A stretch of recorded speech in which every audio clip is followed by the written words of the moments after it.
नमस्कार बंधुरा आमी मनिका आपनादेर सबाइके स्वागत जानाच्छि आमार चैनल जास जाबोते। आज आमी आपनादेर जोन्नो निये एसेछि पांजाबी एकटी रेसिपिटी हलो चाना मसाला बा छोले। आज आमी आपनादेर करे देखाबो एकदम धाबा स्टाइले पांजाबी चाना मसाला बा छोले मसाले। चाना मसाला बानानोर जोन्नो आमी 250 ग्राम काबली छोला नियेछि। काल राते भालो करे धुए आमी भिजिए रेखेछिलाम। सारा राते खूब भालो करे भिजे गेছে। এবার আমি এটা প্রেসার কুকারে দিয়ে কয়েকটা সিটি দিয়ে নরম করে সেদ্ধ করে নেব।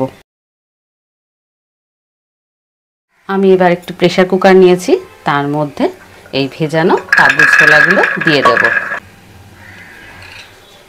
এর মধ্যে দিয়ে দিচ্ছি দুটো তেজপাতা, দিচ্ছি একটু দারচিনি, এবার দিচ্ছি 1 চামচ লবণ। যখন রেস্টুরেন্টে খেতে যাই তখন দেখেছি চানা মশলার কালারটা একটু অন্যরকম হয়। আমরা বাড়িতে করলে বেশি লঙ্কা দিলে লাল হয়ে ঝাল হয়, আর কাশ্মীরি লঙ্কা দিলে রংটা লালচে হয়ে যায়, কিন্তু ওই পারফেক্ট কালারটা আসে না। রেস্টুরেন্টে পারফেক্ট কালার বাড়িতে আনার জন্য আমি এর মধ্যে দিচ্ছি চা।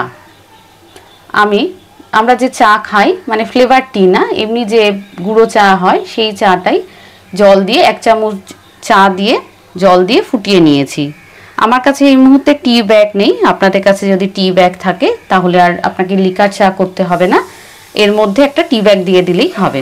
কিন্তু আমি লিকার চা করে নিয়েছি, সেই লিকার চাটাই এর মধ্যে দিয়ে দিচ্ছি জলের পরিবর্তে। এবার ঢাকনা দিয়ে ভালো করে 5-6টা সিটি দিয়ে নেব। আমি প্রেসার কুকারের মধ্যে কাবলি ছোলাগুলো দিয়ে 5-6টা সিটি দিয়ে খুব ভালো করে সেদ্ধ করে নিয়েছি। এই তেজপাতাগুলো তুলে ফেলে দিচ্ছি, আর সেদ্ধটা খুব নরম করেই করেছি। দেখুন হাত দিয়ে চাপলেই এইভাবে ঘেটে যাচ্ছে, এরকম নরম সেদ্ধই হবে। আমি গ্যাসে একটা কড়া বসিয়ে দিয়েছি, ওর মধ্যে দিয়ে দিচ্ছি আমি 2 টেবিল চামচ সর্ষের তেল। আপনারা চাইলে সাদা তেলেও করতে পারেন। তেলের মধ্যে দিয়ে দিচ্ছি 1/2 চামচ গোটা জিরে।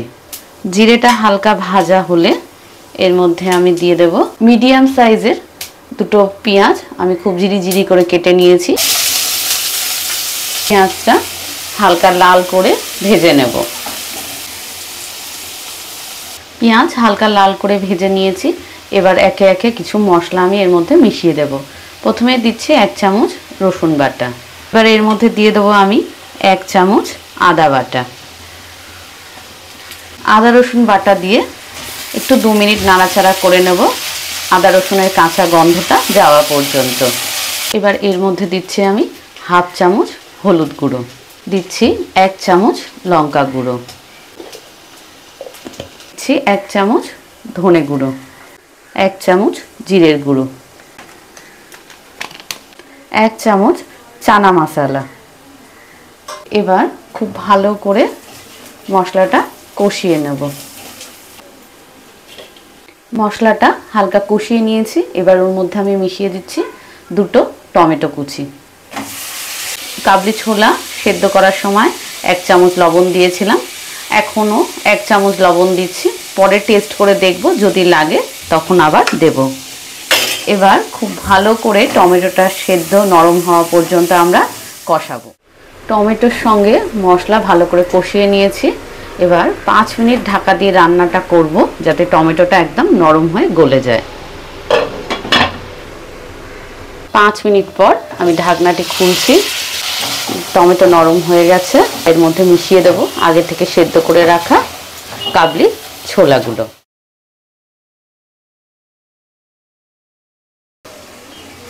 এবার খুব ভালো করে কষিয়ে নেব। মশলার মধ্যে সেদ্ধ কাবলি ছোলা দিয়ে খুব ভালো করে 2-3 মিনিট আমি নাড়াচাড়া করে নিয়েছি। এবার এর মধ্যে আমি মিশিয়ে দিচ্ছি 1/2 চামচ আমচুর পাউডার। এই আমচুরটা দিলে একটা হালকা টক টেস্ট হয়, খুব ভালো লাগে খেতে। আর দিয়ে দিচ্ছি গরম মশলার গুঁড়ো। ভালো করে মিশিয়ে নেব। সব মশলা দিয়ে খুব ভালো করে কষিয়ে নিয়েছি।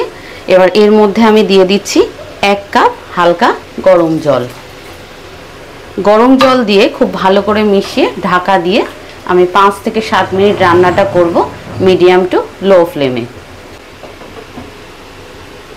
7 মিনিট পর আমি ঢাকনাটি খুলছি। পাঞ্জাবি স্টাইলে চানা মশলা অলমোস্ট ডান।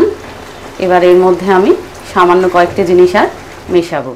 এর মধ্যে এবার আমি মিশিয়ে দেব কস্তুরি মেথি, যে হাতের সাহায্যে একটু এইভাবে ক্রাশ করে দেব, তাহলে গন্ধটা খুব ভালো আসবে। এবং সব শেষে দিচ্ছি আমি 1 চামচ ঘি। এটা অপশনাল, এটা যারা খুব একটা ঘি পছন্দ করেন না তারা দেবেন না, আর যদি পছন্দ করেন তাহলে অবশ্যই দেবেন, তাহলে একটা ফ্লেভার আর টেস্ট দুটোই বাড়বে এর মধ্যে। খুব ভালো করে মিশিয়ে নিচ্ছি।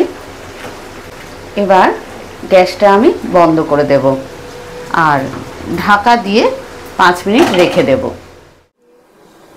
আমার এই রেসিপিটি আপনাদের ভালো লাগলে অবশ্যই কমেন্ট করে জানাবেন, লাইক করবেন, শেয়ার করবেন। আর যারা নতুন বন্ধু এখনও আমার চ্যানেল জাস্ট যাবো সাবস্ক্রাইব করেননি, তাদের কাছে অনুরোধ অবশ্যই আমার চ্যানেল জাস্ট যাবো সাবস্ক্রাইব করবেন নিত্য নতুন রান্নার আপডেট পাওয়ার জন্য। আর পাশে থাকা বেল আইকনটা অবশ্যই প্রেস করবেন, তাহলে আমি কোনো নতুন রান্না দিলেই খুব সহজে আপনাদের কাছে নোটিফিকেশান যাবে। এই চানা মশলা বা পাঞ্জাবি ছোলে আপনারা রুটি, পরোটা, লুচি সব কিছুর সঙ্গেই খেতে পারবেন। এছাড়া এটার সঙ্গে যদি আপনারা ভাটোরা বানিয়ে নেন তাহলে আরও ভালো লাগবে, মানে পাঞ্জাবি যে খাবার যেটা ছোলে ভাটোরে বলে সেটা কমপ্লিট হয়ে যাবে। আজ এই পর্যন্ত, আবার খুব তাড়াতাড়ি দেখা হবে একটা নতুন রেসিপির সাথে। নমস্কার।